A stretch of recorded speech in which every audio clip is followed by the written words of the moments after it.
Bonjour à tous et bienvenue dans cette émission où nous allons parler de désertification des centres-villes en France. Nous sommes ici à Dreux, à 100 km à l'ouest de Paris, et c'est l'un de ces centres-villes menacés. La disparition des commerces de proximité au profit des grands centres commerciaux en périphérie des villes a profondément changé le visage des communes françaises. Ici comme ailleurs, on tente de lutter contre la fermeture des commerces. Nous allons tout d'abord vous expliquer ce phénomène qui menace la qualité de vie en France. Les centres-villes se meurent. C'est le cri d'alarme de centaines d'élus en France. En cause, la vacance commerciale qui, depuis 2010, augmente d'1 point par an. Dans les villes de plus de 25 000 habitants, son taux atteindrait 11,3 %.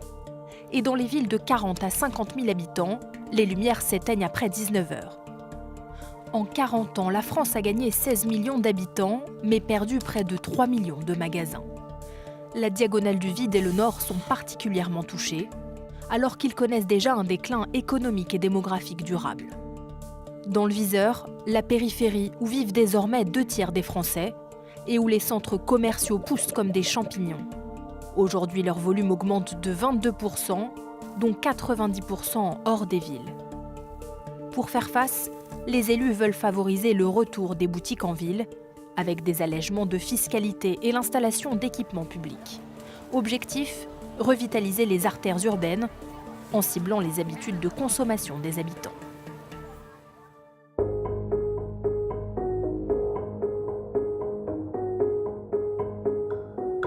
Alors évidemment, ce phénomène qui défigure les villes, les maires et les élus locaux sont les premiers à s'en inquiéter et à chercher des solutions, parfois avec les moyens du bord. Regardez.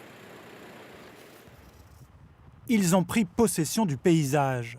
En périphérie, aux entrées des villes, les centres commerciaux ne cessent de s'étendre. Pas loin de 2 millions de mètres carrés supplémentaires en moyenne chaque année en France. Mais parfois, certaines communes résistent. Voilà, cette partie-là, à peu près, on voit la caserne des pompiers, c'est juste derrière, et puis par ici.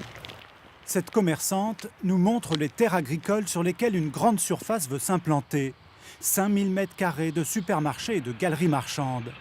À 3 km seulement du centre de la ville voisine, Neuville-sur-Saône, 7500 habitants, pas moins de 200 magasins.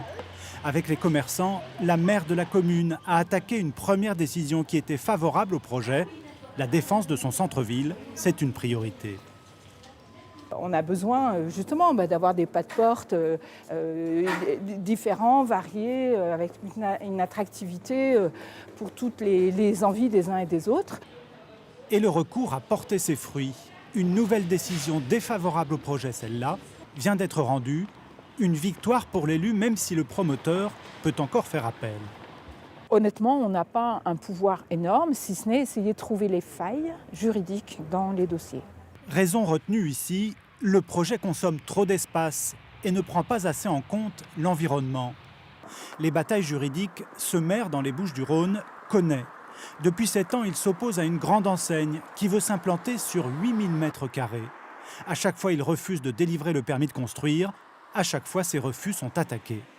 Je prends les avocats qu'il faut, donc je ne vais pas m'en laisser raconter et sacrifier le tissu commercial de mon village pour quelques frais d'avocat. En attendant le dernier appel en cours, l'élu amorce une nouvelle tactique de lutte. Changer le plan d'occupation des sols, le PLU. Le document prévoit désormais que le terrain est réservé à la construction de logements sociaux. C'est là que je dis aux propriétaires de ces terrains voulant y faire la grande surface que ça devient quasiment impossible. Dans leur lutte, les élus peuvent en tout cas compter sur le soutien de ce couple. Anciens commerçants tous les deux en guerre contre les grandes surfaces. Le combat d'une vie et un constat, les maires cèdent trop souvent aux sirènes de la grande distribution. Les élus sont séduits par les projets de la grande distribution, d'abord parce qu'ils leur apportent des taxes, puisque déjà les surfaces vont leur apporter des taxes. En plus, on leur promet des emplois. Des emplois, mais à terme, la désertification des centres-villes. Les opposants demandent donc un moratoire. Les avis sont partagés au sein du gouvernement. Le ministère de l'économie, par exemple, n'y est pas favorable.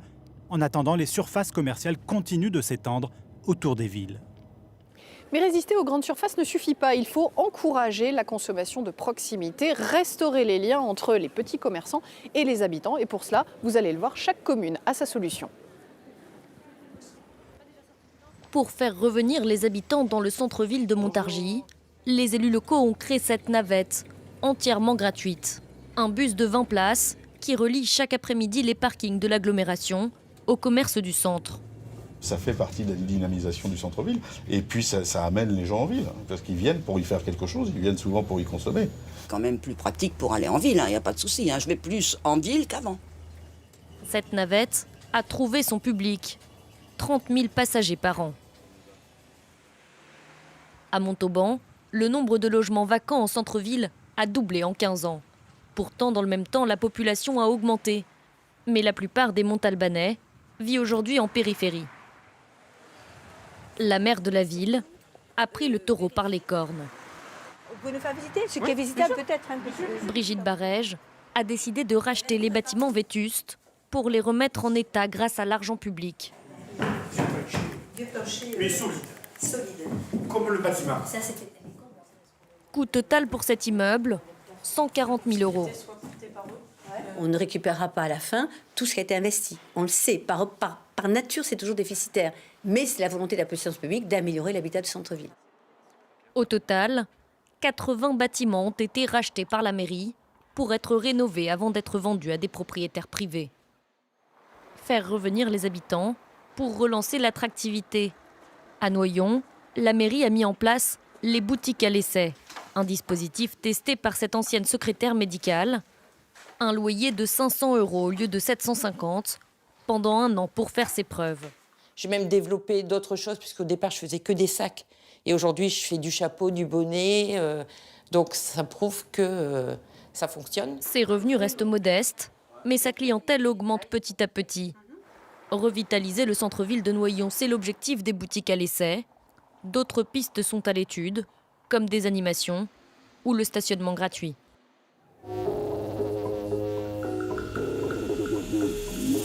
Et nous terminons cette émission avec le journaliste Olivier Razemont, auteur de Comment la France a tué ses villes. Merci beaucoup d'être notre invité. Avec plaisir. Alors nous sommes ici à Dreux.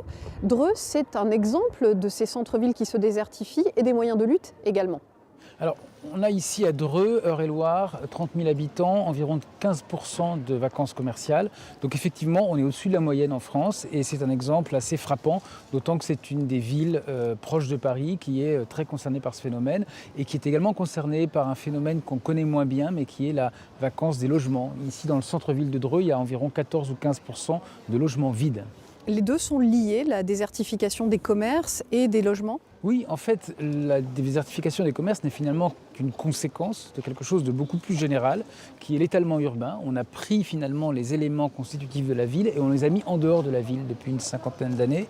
On l'a fait avec le commerce, mais on l'a fait aussi avec le logement, on l'a fait avec les infrastructures, les équipements. Et les résultats de cette situation-là, c'est qu'on a des habitants qui vont habiter plus loin, des logements qui se vident et également des commerces qui se vident parce qu'on continue de construire des zones commerciales en périphérie. Qu'est-ce que ça changerait dans le paysage français si ces commerces de proximité disparaissaient? Ça changerait nos modes de vie?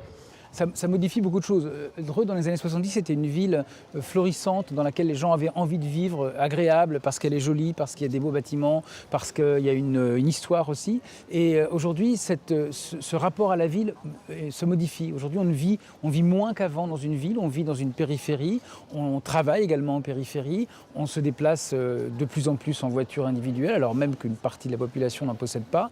Et on ne se croise plus, on ne se rencontre plus. C'est assez symptomatique de la situation française aujourd'hui. La ville, en fait, est une cité. Et la cité, c'est la société, c'est l'endroit où on se rencontre, on se croise. Quand il y a des gens dans la rue, c'est plutôt bon signe pour une ville. Et lorsque les gens ne se croisent plus, ça fait plus société et c'est assez inquiétant. Et les gens finissent parfois par avoir même peur les uns des autres. Alors, on a vu dans notre émission beaucoup d'initiatives locales pour essayer de ralentir ce phénomène. Mais l'inverser, n'est-ce pas un peu illusoire ? Non, ce n'est pas illusoire. Moi, je crois beaucoup aux initiatives dans les villes de la part de tous les acteurs. Ça dépend bien sûr des élus, du maire, du président de l'agglomération, mais aussi des commerçants, aussi des riverains, aussi de la chambre de commerce et d'industrie. Et dans les villes où les gens tiennent à leur ville, en fait, on voit une forme de renaissance. On refait venir des gens en ville et c'est ça qui fonctionne. Ça risque d'être un problème écologique au bout d'un moment, cet étalement urbain que vous dénoncez, parce que évidemment, des transports pour aller consommer à l'extérieur des villes, des transports pour aller travailler dans les villes si on habite à l'extérieur, tout ça, ça consomme du carburant. Alors évidemment, c'est un problème en fait environnemental, mais pas seulement pour ces raisons-là, aussi parce qu'on consomme des terres agricoles, aussi parce qu'on va chercher de plus en plus loin des matières premières pour construire les voitures, etc. Donc il y a plusieurs éléments qui sont de l'ordre environnemental, et puis aussi c'est un problème social, c'est un problème économique, c'est un problème de société, donc c'est effectivement multifacette, et c'est ça qui en fait à mon avis une chose assez inquiétante pour les villes de France. Merci beaucoup, Olivier Erasmus.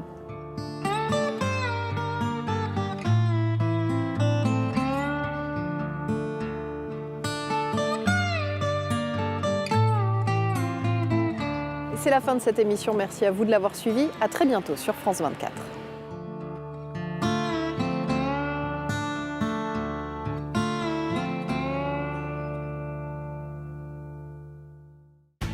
Savourez la météo avec la Fournée Dorée. Brioche, gâche, pain brioché, la Fournée Dorée, la saveur retrouvée.